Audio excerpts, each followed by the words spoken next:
নমস্কার, কেমন আছেন সবাই? পুজো দেখতে বেরিয়ে পড়লাম। দেখুন কত সুন্দর প্যান্ডেল করেছে, কিন্তু কি বলুন তো, বৃষ্টি হয়ে গিয়ে পুরো মানুষের মনটাই হয়ে গিয়েছে। কি বলবো, বেরোনোর ইচ্ছে শক্তিটাই চলে গিয়েছে। এই দেখুন তিরুপতি বালাজি, এটা খুব সুন্দর সাজিয়েছে। এই যে ফুলদানিগুলো দেখুন কি অপূর্ব লাগছে, শুধু অবস্থা দেখুন। তার মানে কি পরিমাণে বৃষ্টি হয়েছে, সকাল থেকেই বৃষ্টি হয়েছিল। আমরা বেরিয়েছিলাম প্রায় 8টার দিক করে। দেখুন ঠাকুরটা, প্রচণ্ড ভিড় থাকে না হলে এখানে। এই যে এই পাশে সাঁই বাবা আছে। আমার তো সব থেকে ভালো লাগছিল এইটা, এই যে গণেশ ঠাকুর, কি দারুণ করেছে। চলে এলাম আর একটা প্যান্ডেলে,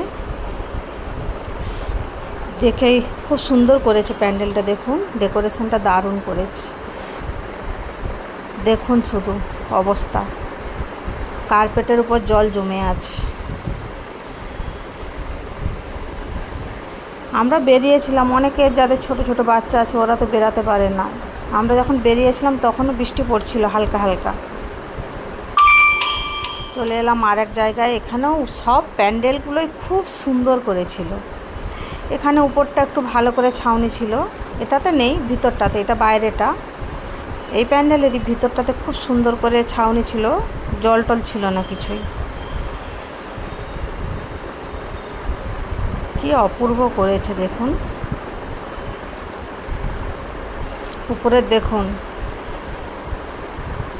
উপরের ডেকোরেশন নিচের ডেকোরেশন মিলিয়ে অসম্ভব সুন্দর লাগছে।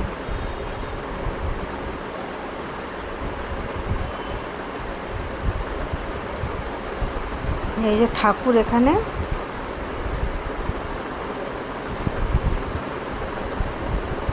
চলে এলাম। এই যে আমার বর, আমার ছোট ছেলে বসে আছে, ওরই অপোজিটে ছিল এটা। এই যে এখানে নৃত্য হচ্ছে। বৃষ্টির জন্য কোনো ডেকোরেশনই করতে পারেনি, জাস্ট একটা স্টেজ বানিয়েছে ব্যাস, আর সাইডে একটু কাপড় দিয়ে ঘিরে দিয়েছে। আর এখানে তো শুধু লাইটিং দিয়েই হয়ে গিয়েছে।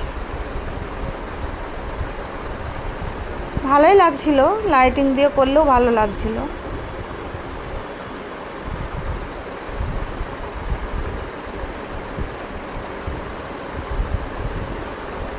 খুব সুন্দর হয়েছে। সব থেকে ভালো এই প্যান্ডেলটা, দারুণ। এই প্যান্ডেলটা প্রত্যেক বছর খুব সুন্দর করে। আর এখানে এই যে ফুল দিয়ে সাজানো হয়, সব ফুলগুলোই কিন্তু অরিজিনাল।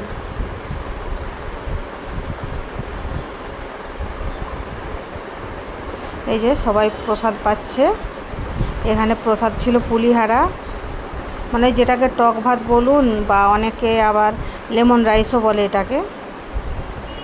এখানের এগুলোই প্রসাদ, ছোলা সিদ্ধ, সুজির হালুয়া, তারপর দই ভাত বলে যেটা, ওটাকে এরা কার্ড রাইস বলে, তারপর বন্ডা। এখানে যেগুলো খাওয়ার সেগুলো এখানে প্রসাদ হিসাবে দেয়া হয়।